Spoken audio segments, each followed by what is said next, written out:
Hola, hola, ya estamos en el cuarto episodio de Contexto 4T en esta segunda temporada y hoy nos acompaña la diputada Lilia Inés Miss Martínez. Así que vamos a darle un Gracias. 4T. Le agradecemos por sumarse y hoy vamos a tener una plática muy buena. Pues sí, estamos ya 4 capítulos, esta segunda temporada se ha ido volando y esta invitada muy especial nos acompaña desde Playa del Carmen, municipio de Playa del Carmen, Quintana Roo. Ella es diputada, es activista, es feminista, defensora de los derechos de la diversidad sexual, defensora de los derechos humanos, es educadora también. Aparte.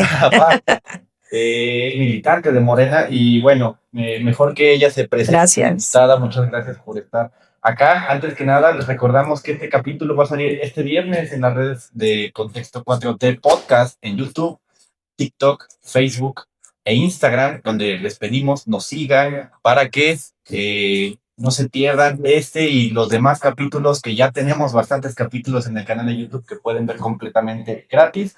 Diputada, ¿cuáles son sus redes sociales también? Híjole, pues ya uso todas, desde X, hay que estar para contraponer todo lo que venga ahí. Claro que sí. Todas las redes. Yo creo que es algo que el presidente Andrés Manuel nos dijo: bendita las redes sociales. Así y hay que es. usarlas. Está como @misslili, ¿verdad? @misslili. Así que vayan a seguir, aquí le dejamos su usuario y también, como ya mencionó el compañero Aldair, estamos como @contexto 4T en todas las redes sociales. Y bueno, hay una preguntita que ya realizó el compañero. Vamos a darle. ¿Quién es Miss Lili? ¿Quién soy? Bueno, antes que nada, muchas gracias por la invitación. Soy una mujer diversa, una mujer casada en diversidad sexual. Después de muchos años, ustedes saben, salir del closet fue difícil por la sociedad que aún está aprendiendo a que todos somos iguales. Y yo creo que esto fue en un marco de la 4T. Quiero comentar que la Cuarta Transformación, a partir del grupo que organizamos como Mujeres y Paz, ahí nace el grupo de diversidad de la 4T en el 2018, pero ya venía trabajándose mucho antes y se conforma la Secretaría de la Diversidad Sexual por primera vez en un partido político. Sí. Así que agradecida con la 4T porque nos da voz y nos da la esencia de existir. Diputada, qué bueno que nos cuenta esto, porque la siguiente pregunta usted le da paso. Antes de ser diputada, que desde el 2024 usted representa a la diversidad sexual, representa a Playa del Carmen, pero antes de ser diputada, ¿en qué causas o en qué espacios participaba? Bueno, fui activista desde la secundaria en Ixtepec, Oaxaca, donde nace la parte del COSEI. Ya se venía ahí viendo el movimiento zapatista. Nace también la Coordinadora Nacional, justo en el tiempo donde nace Lili Miss como activista. Imagínense, ¿no? Entonces, toda mi esencia es sobre Paulo Freire, la ética del oprimido, la moral del oprimido, los estudios del comunismo, Cuba, Rusia, todo ese movimiento de los 80s. Ahí nace Lili Miss. He sido muy inquieta desde la secundaria. En la normal fui presidenta de la Sociedad de Alumnos de la Normal del Istmo, una normal muy aguerrida. Entonces, con la ideología de izquierda, aquí entre nos ya teníamos el Instituto de Formación Política naciendo, porque nos llegaban libros de todos lados para poder nosotros tener la perspectiva de por qué el movimiento nacía en los 80s, pero ya como un movimiento estudiantil que viene enlazado con el movimiento del 68, ¿no? Yo creo que ese es mi nacimiento político. Me sumo a las causas a través del arte, la cultura, la música. Tocaba la guitarra y cantaba música revolucionaria de Silvio Rodríguez, Amaury Pérez y todo el movimiento revolucionario. Ahí nace Lili Miss, ahí doy mis primeros pasos como líder estudiantil. O sea que no soy nueva, oigan. Ya tiene para los jóvenes, sobre todo este programa, este podcast busca que los jóvenes se interesen en la política a través de escuchar experiencias como la de usted, que es impresionante lo que nos cuenta, porque muchos jóvenes aquí en Quintana Roo no están tan familiarizados con esa historia de los movimientos sociales estudiantiles como sí es en Oaxaca, en Claro. Estado de México, en otros estados, y los jóvenes de Quintana Roo vean qué calidad de diputados tenemos hoy en el movimiento, que vienen de una historia de lucha. Y yo llego a Quintana Roo así como diciendo, vamos a la lucha magisterial, llego a Quintana Roo en los 1990, llego a Cancún con mi mochila y 50 pesos y todos mis sueños. Y me encuentro un Quintana Roo dormido políticamente y pues nadando de pechito, pero siempre accionando la política social territorial. Soy parte del movimiento de regularización de la tenencia de la tierra en Cancún. Me gano la coordinación por mi trabajo. Tenía yo 24 años de edad. Sáquenle cuenta más o menos. Nací en el 66. Y empezamos a regularizar la tierra de las personas que invadieron, haciéndoles entrevistas justo en la selva. Y me dan la coordinación. Bueno, yo tenía un coordinador fifí que no se escucha. Pero la que hacía la chamba era su servilleta, su servidora. Y entonces ahí empecé a conocer otro movimiento fuerte, que era la de la vivienda. Y empiezo a regularizarles sus viviendas a los cientos de personas de las 100, 101, 102, 103, 99, 97 y 77. Inicio el proyecto y termino el proyecto. Que muchos me fueron a comprar para que yo nada más trabajara con ciertos grupos y les dije, pues no. Entonces, eso yo creí que me iban a correr o a dar cuello. No. En ese entonces, lo tengo que reconocer, estaba el ingeniero Mario Villanueva y me dio la palomita de decir, sigue tú. Porque estábamos haciendo un trabajo auténtico, un trabajo que realmente llegaba y permeaba para la sociedad. Claro. Aunque muchos digan que no es así, yo estuve ahí. Y la orden de ocupación lleva mi firma. Claro. Todavía hay algunas órdenes de ocupación, o muchas o todas, con mi firma. En los archivos debe haber bastante. Es correcto. Una lucha por los derechos humanos. Y algo que me gustaría mencionar es que el pasado domingo, en Playa del Carmen, la diputada nos acompañó al taller de comunicación política. Y algo que mencionó ahí fue su trayectoria y cómo ha transcurrido demasiado su trabajo y su gran trabajo. Gracias. Tanto en el estado donde nació y el estado donde vive actualmente, que es Quintana Roo. Y algo que mencionó a los jóvenes, que por cierto, muchas gracias por sumarse a este taller, Sí, es que siendo ciudadana, luchando por los derechos humanos, llega hoy a una diputación. Y a mí me gustaría hacerle la pregunta es, ¿qué la motivó a dar el paso de pasar de una participación social, como mencionaba el domingo y hoy nos está mencionando, a pasar a un ámbito político? Híjole, nace mi trabajo como joven, tenía yo 14, 15 años, 16, 17, y nunca dejé el trabajo de campo, territorio. Todo mi trabajo ha sido de territorio, sumándome a ciertas luchas que consideraba idóneas para participar. Pero llega la reforma educativa y es cuando vimos, siempre habíamos visto que las reformas educativas, sociales, eran para generar apatía de los jóvenes, apatía de las sociedades y de las familias.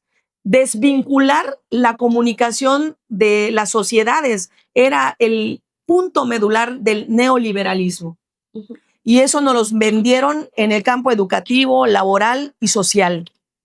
Y, lógicamente, naciendo de las políticas educativas en las escuelas. Pero siempre habemos maestros revolucionarios que decíamos, no es por ahí, no es por ahí. Y éramos los incómodos en las juntas, asambleas, porque siempre vamos a crear las condiciones perfectas de por qué el joven, el niño y la familia sí son políticos. Porque la política empieza en la casa, en la generación de comunicación. Y la política es nata. Y la llevamos a un ámbito profesional en las instituciones, pero todos somos políticos. Llegar al ámbito ya como una diputada es un trabajo de más de 36 años en política. O sea, no fue de hoy para mañana. No teníamos la perspectiva de una diputación, esa no era el meollo. Esto fue por añadidura. lo cual agradezco. Y cuéntenos cómo llega usted hoy a ser diputada. Usted llega con un trabajo social, un trabajo de movimientos, pero ¿cómo se da esto? Esto fue sencillo, compañeros. Cuando llego a Quintana Roo, mi trabajo era una misión de vida y aportar algo a mi sociedad. Me dieron la oportunidad en la tenencia de la tierra, regularizando y acompañando a todos los líderes de esos momentos.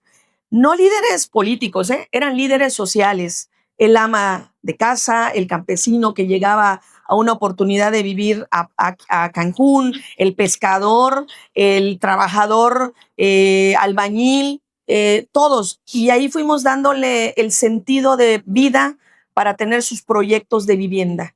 Posteriormente regreso al ámbito magisterial y es cuando empezamos a caminar con niños y niñas con dificultades de aprendizaje. También ha sido un movimiento interno mío. Hey, pero ¿por qué lo aceptas tú? ¿Por qué lo incluyes? Porque tiene derechos. Entonces, ese ha sido el movimiento de mi vida. Posteriormente llego a Playa del Carmen y empiezo a dar clases en la Colosio. Me agarraba mis chivas después de terminar las clases oficiales en el jardín y en las tardes daba clases de regularización. Ahí estás haciendo movimiento social también, ¿vale? Comunidad. Y de ahí me conoce otro personaje político y me invita a caminar en otras campañas y me sumo. Aquí no existía otra cosa más que un partido que próximamente le vamos a dar calle. Ya casi ya. Pero nos fuimos metiendo hasta la cocina para poder nosotros ser parte de un cambio en esos movimientos. Y me toca ser directora de cultura en Playa del Carmen. Llegué y solo habían 36 alumnos. Nosotros terminamos con 450 jóvenes, niñas y niños. Todo el mundo me decía, ¿estás loca? ¿Piensas hacer tu escuelita en cultura? Sí. La escuela cultural es la raíz de lo que somos. Y pues ahí es otro movimiento social de incluir a todas las familias en un ámbito cultural. Ya posteriormente les platicaré de los movimientos porque como directora de cultura viene Tradición, Vida y Muerte y la famosa Travesía Sagrada Maya, que pues aquí yo tengo los inicios de cómo fue y cómo no debió haberse desarrollado. Sin embargo, pues eso será otro tema en otro lugar. Y qué lindo escucharlo porque yo soy hija de una madre que ahorita es directora al nivel preescolar. Excelente. Pero durante toda mi vida he vivido en valga la redundancia, en este ámbito de docencia. Y muchas veces mi mamá me decía, Alexia, ¿tú quieres ser maestra? No, no quiero ser maestra. Ahorita ya la diputada, yo soy licenciada en Mercadotecnia y Negocios, pero sigo viviendo en este ámbito porque pues aún vivo con mi mamá, Claro. veo en el ámbito de la docencia, pero sí son diferentes causas y las causas deben ser justas, ¿no? Entonces, creo que es muy lindo escuchar cómo usted ha luchado durante, lo mencionó, 36 años y cómo poco a poco fue viendo más brechas y más brechas y más brechas y cada una de esas brechas va dejando su granito de arena, ¿no? Pero lo que me parece increíble es que nos está contando la historia de Quintana Roo, que ha ido creciendo y naciendo al calor de esas luchas sociales, movimientos. Los maestros tienen un papel importantísimo en la historia de nuestro estado. Gracias. Pero también en los movimientos por la vivienda, por la tenencia de la tierra, esos movimientos sociales y esos movimientos culturales, artísticos, ¿no? Entonces, creo que es un privilegio tenerla aquí, que nos esté contando desde su experiencia esa parte. Yo le quiero preguntar, esa experiencia en el territorio, en la praxis, en la práctica, ¿cómo le ha servido hoy y cómo ha influido su manera de ser legisladora? Mira, algo que no puedo negar es que soy mucho territorio. A mí estar detrás de un escritorio, y de verdad lo digo, me da flojera. Entonces, mi vida ha sido el campo, soy maestra rural urbana porque nuestro desarrollo ha sido 100% el campo, lugares como rancherías, comisarías, poblados, pueblos, hasta llegar a ciudades. Entonces hemos venido de abajo arriba, de arriba abajo, y la cercanía con la gente es la que te da la parte de escucharlos, de saber qué piensan, cómo sueñan, cómo tienen todo el proyecto de sus vidas. Y como directora de cultura, abrimos la primer Academia de la Lengua Maya dentro del espacio cultural. Pero también abrimos el primer centro de integración juvenil para jóvenes con problemas de adicciones. No solamente fue la parte cultural, pero también abrimos un espacio para jóvenes con problemas de bullying en sus escuelas con un programa que se llamó Mi Vida Sí Vale y posteriormente fue el proyecto Destinos y estudiamos una carrera en terapia humanista. O sea, ha sido un collage de cómo dar el acompañamiento desde lo educativo, cultural, emocional, para que realmente las juventudes tuvieran la oportunidad de un proyecto de vida. Y hoy en día, desde que tomé el día 1 como diputada, hemos hecho el rescate de niñas y niños que muchas veces son sustraídos de sus hogares por cuestiones emocionales, que aprovechan ciertos factores y huyen o se van de casa, ¿no? Y con el DIF estatal, con el trabajo humanista de la gobernadora, pues hemos trabajado de la mano para ir dándole soporte a niñas, niños y jóvenes. Pero también quiero comentarles que desde el día 1 estamos presentes en las escuelas con un proyecto que se llama Vida Jóvenes, Ruta Jóvenes y es Vida, ¿vale? O Jóvenes en Ruta, que tiene que ver con revertir el daño de usos de ciertas sustancias que no son favorables para su desarrollo. Y estamos el día viernes inaugurando en una escuela secundaria la segunda vuelta. Wow. Pero también vamos a cuarto y quinto paso y los escuchamos en tribuna y muchas cosas, ¿no? Y tiene que ver con que a mí la vida me salvó gracias a un maestro. Yo fui emocionalmente suicida. ¿Por qué fui emocionalmente suicida? Mujer diversa en los 80s. Era destinado a no tener vida. Entonces, empiezas a pensar cosas que no debes de pensar y gracias a mi maestro Paquito de la secundaria, donde estudié, vio mis talentos artísticos y me llevó de la mano a superar esa parte emocional. Y todos los maestros y mis papás me acompañaron durante el proceso, pero muy pocos han sabido que tuve situaciones suicidas. A lo que yo voy, busquen ayuda, siempre va a haber alguien que nos va a escuchar y que nos dé la oportunidad de ser. Y hoy, miren, soy diputada.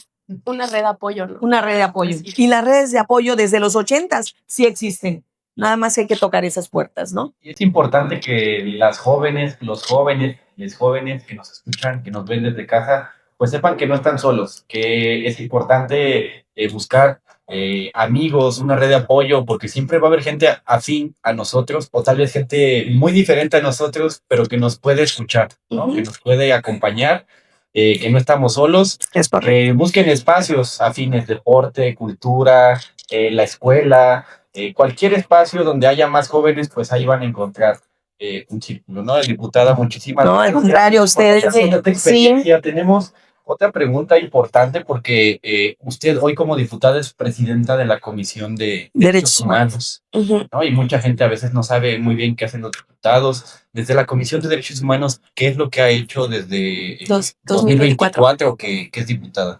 Mira, la Comisión de Derechos Humanos es un tema muy delicado porque el neoliberalismo realmente dejó, vamos a decirlo de esa manera, en una línea muy pasiva lo que es la ley de los derechos humanos del Estado de Quintana Roo. Y por dónde empezar ha sido complejo, porque todos tenemos grandes necesidades en lo laboral, en la parte de educativa, en la parte de discriminación por crímenes de odio, por diversidad sexual, pero también en el acompañamiento de las personas con discapacidad y los grupos vulnerables indígenas. O sea, realmente Andrés Manuel López Obrador, Claudia Sheinbaum y la gobernadora Mara Lezama han tratado de resarcir desde lo federal a lo estatal, municipal, todo lo que tiene que ver con los derechos humanos.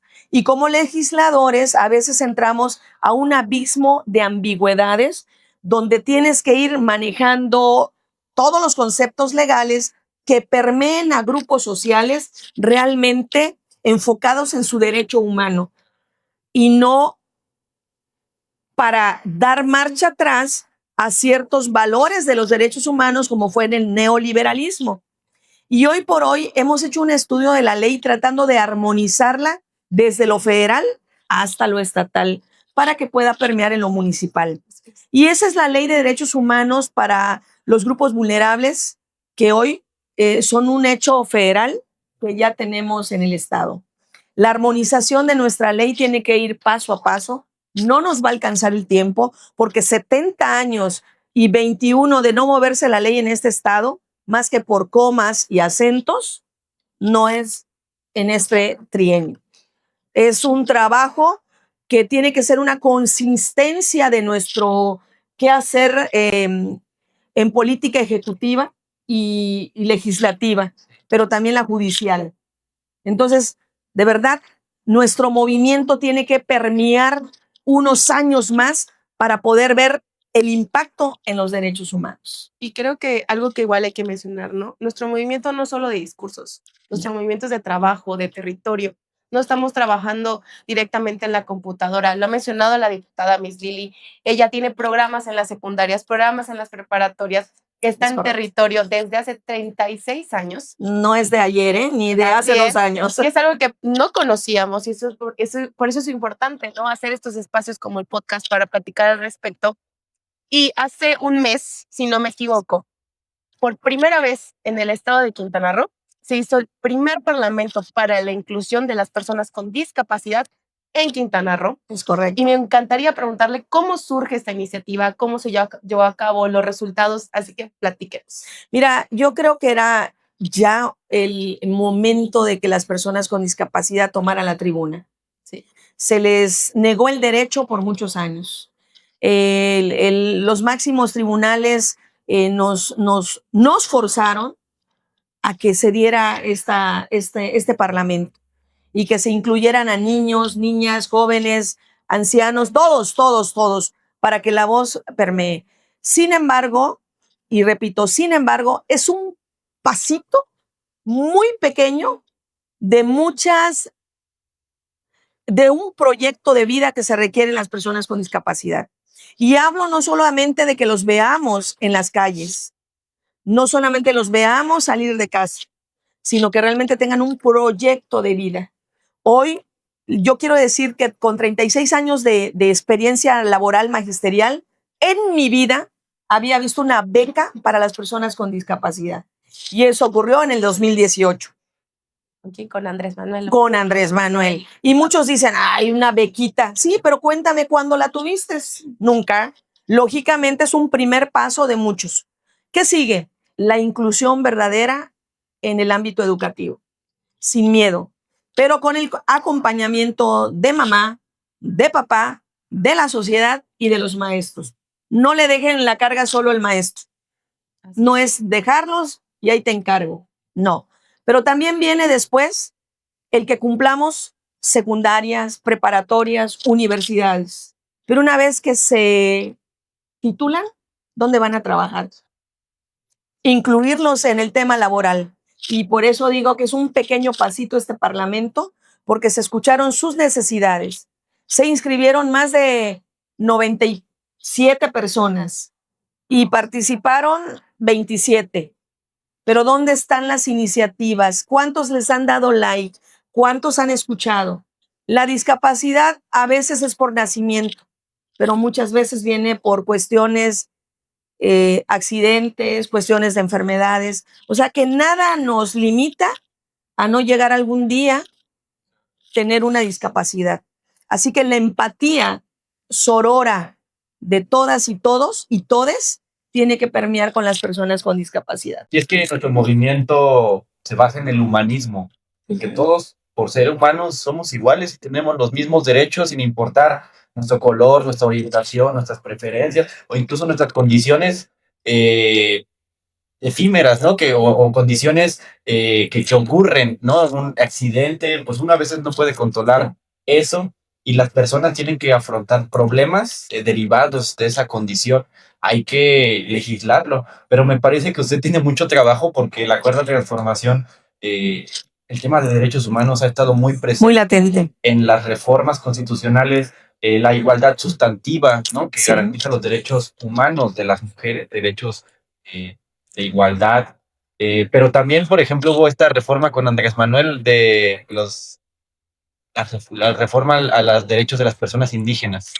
¿No? Sí, derechos humanos permea en cada una de las iniciativas. Todo, sí. Actualmente con nuestra secretaria de diversidad sexual por Morena, que es la maestra Almendra Negrete, estamos haciendo un trabajo colegiado con los 17 diputados estatales de diversidad sexual que existimos ya en el país. Somos 17 ya. A los cuales les mando un gran saludo. Y venimos haciendo una columna vertebral, sobre todo en diversidad sexual. Crímenes de odio, el de igualdad sustantiva también para la diversidad sexual, es el segundo. También viene la ley de Melgueiro, que tiene que ver con las resarcir muchas veces la patria potestad de ciertos padres de familia. También viene la ley de las infancias trans, que aunque no querramos hablar, yo tengo alumnos de preescolar desde 1995, 96, que son trans y ya eran de las infancias. Pero hablar de estos temas todavía es coyuntural por las partes de creencias. Y hasta que no rompamos las limitantes de lo que creemos, no podremos darle acompañamiento a nuestras niñas y niños desde las primeras infancias. Y para mí como educadora y como maestra es difícil porque muchos dirán, todos quieren que sea machorra o lesbiana. No, existen las partes emocionales en las infancias que hay que darle acompañamiento. ¿Para qué? Para que podamos apoyarlos en su desarrollo, y si no van a ser de la diversidad sexual, adelante, pero hay que darles el acompañamiento emocional. Así como hay el acompañamiento en la decisión de lo que yo quiero ser cuando sea grande, también hay para el consumo de drogas. Es la parte emocional de lo que nos falta desde pequeños. Y es ahí donde hago la invitación a que maestros y sociedad en general, como padres de familia, hagan la vinculación para poder apoyar al infante a tener una infancia sana emocionalmente, pero también la segunda infancia y después la parte de la adolescencia, que es ahí donde definimos hacia dónde vamos a transitar, ¿vale? Sí, lo que tiene que prevalecer es el interés superior del menor. De la menor, ¿verdad? Que Es correcto. De estas personas, de personas menores de edad, esté garantizado, sin estigmas y prejuicios, pero también con un desarrollo donde la sociedad tome su responsabilidad con las infancias. Es correcto. Estar presentes. Miren, estudié una maestría en terapia humanista y estuve 9 años ejerciendo el acompañamiento a través de grupos vulnerables. Y de verdad, que llegue un adulto que vivió un abuso desde su primera infancia, y hablo de preescolar, porque era gay, no es justo. No es justo porque rompe el proyecto de vida de un ser. Y el no voltearlos a ver, estamos destinados a repetir esa historia una y otra y otra y otra vez. Y es cuando llega el padre de familia ya con ciertas cuestiones emocionales que se heredan socialmente a los hijos, a las hijas, y es cuando viene la parte violenta de las familias, que tiene una raíz, nuestras infancias. Entonces, cuando hay el acompañamiento a las infancias, no quiere decir que estemos dándole la palmada para que seas lesbiana, trans o lo que quieras, sino un acompañamiento emocional, legal, profesional, para que puedas tener un desarrollo óptimo y decidas cuando tengas 18 años de edad. Yo les invito a que vean la historia de Bobby. Es la primer película que trata de las creencias religiosas de una madre estadounidense y obliga a que Bobby se quite la vida, ¿vale? Todos tenemos un Bobby en la familia y ella después de perder a su hijo, da los derechos para que hagan la historia de Bobby, ¿vale? Sí, y sí. tiene que ver con las infancias. Una representación Sí, cinematográfica. aparte. Dentro de cada infancia, usted mencionaba algo, la primera infancia, de cada niña y niño que va a la escuela, hay un trasfondo, hay una familia, y en algunas ocasiones llegamos a detectar algunas alertas, es porque algo hay, ¿no? Y por eso es muy importante la educación preescolar. Sí. Y creo que algo sí que quiero mencionar es, no se le da la prioridad en el ámbito público, ¿no? Entonces, y también en el ámbito de reconocimiento a las maestras, a las docentes de preescolar, que de hecho ayer fue el día de la educadora. Ayer fue día de la educadora, muchísimas felicidades. Y sí, es fundamental hablar de esto porque si no hay una primera infancia sana, la segunda y la tercera, así es. estamos destinados a tener jóvenes lastimados socialmente. Y bueno, ya continuando igual con los demás temas de este cuarto episodio de la segunda temporada de Contexto 4T, vamos a hacer una dinámica, ¿Va? que se llama Híjole. Define en una palabra. Híjole, ahí va. Entonces, Examen, vamos a chavos. comenzar. Voy a decir una, luego mi compañero Dair y así. Ok. ¿Va? Quintana Roo.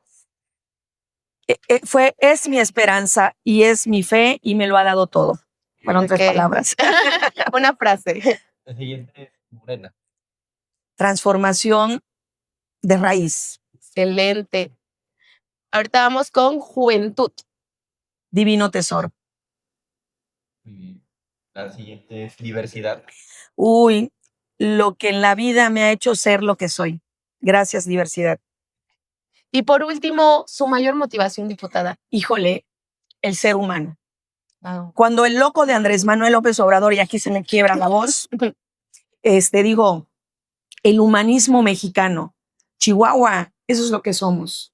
Pero hay que recordarlo desde la raíz. Y se me quiebra la voz porque lo llaman loco. Y no lo es. Es un chingón. Viva Andrés Manuel. Eterno presidente. Uy. Eterno. Es que esto nace con Freire, Claro. pero después Víctor Frank, el primer psiquiatra que sale del holocausto nazi, él hace el libro El hombre en busca del destino. Y ahí habla del humanismo del ser humano. Cuando salían de Auschwitz y todavía habías vivido lo peor del neofascismo y salías con la crueldad de no ser un humano.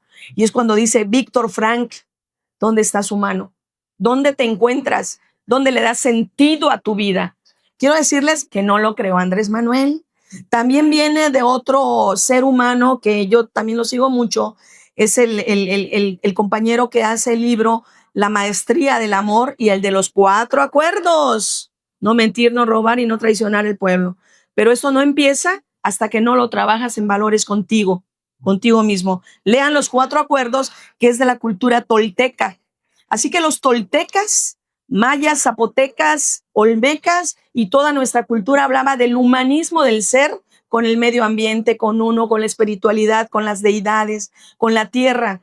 Pero después se apuntala con Víctor Frank, que es el que viene a darle de la posguerra un cambio a lo que es la transformación del ser humano sobre todo lo que es la psiquiatría y la psicología actualmente. Y lo apuntala el mayor inteligente presidente de la República, Andrés Manuel, con el humanismo mexicano. Y hoy con la doctora Claudia Sheinbaum. Por supuesto. Claro que sí. La primera mujer presidenta Así que es. está dejando huella en todo el mundo ahora. Y Andrés Manuel decía que Claudia iba a ser incluso mejor que es. Y eso habla de una humildad, de un hombre Sí, chingón. claro. Y lo ha demostrado Claudia además. O sea, la aprobación que hoy tiene Claudia supera el 70%. Más de 7 de cada 10 mexicanos estamos de acuerdo y respaldamos al 100% a la presidenta. Y esto va mucho más allá, Aldair.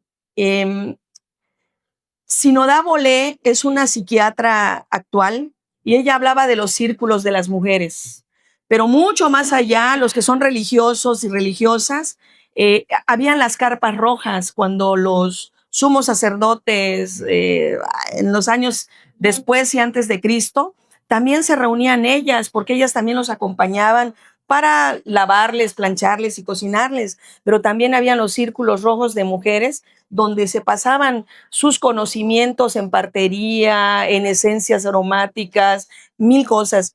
Entonces la psiquiatría y la parte terapéutica empezó a hacer los círculos de mujeres y hay libros y constancia ancestral de que la mujer tenía que tomar su lugar históricamente en esta era, en este siglo, para poder sanar la Matrix. Y la Matrix se sana con Claudia Sheinbaum a nivel nacional, pero a nivel estatal se sana con Mara Lezama. No, esto no es porque se nos ocurrió a la 4T. Esto es un estudio profundo de lo que tiene que darse en el humanismo mexicano. Y por eso es el temor de la ultraderecha, porque saben que lo nuestro no sale por el egoísmo, sino sale por el estudio real del ser humano y sus culturas. Y esto es histórico, ¿no? La primera mujer presidenta de México. Aquí tenemos a la primera mujer gobernadora aquí en Quintana Roo. Y es algo que tenemos que reconocer y es algo que lo decimos con orgullo. Y súmense mujeres, madres de familia, en un feminismo positivo, en un feminismo que va a trascender, un feminismo transformador que es de la 4T. Ahí nace Lili en Morena. Quiero rapidito decirles que me fui en el 2018. Mi esposa me inscribió al primer equipo de mujeres y paz y fue Andrés Manuel que nos convocó. 1,500 mujeres nos inscribimos y salimos seleccionadas, entre ellas su servidora, 250.